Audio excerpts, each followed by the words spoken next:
تلك الجنة التي نورث من عبادنا تلك الجنة التي نورث من عبادنا من كان تقيا وما نتنزل إلا بأمر ربك له ما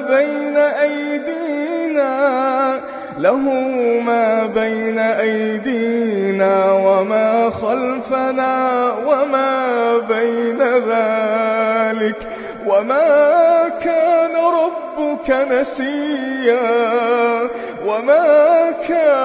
ربك نسيا رب السماوات والأرض وما بينهما فاعبده واصطبر لعبادته هل تعلم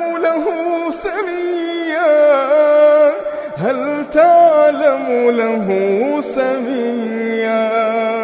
ويقول الإنسان أإذا ما مت لسوف أخرج حيا أولا يذكر الإنسان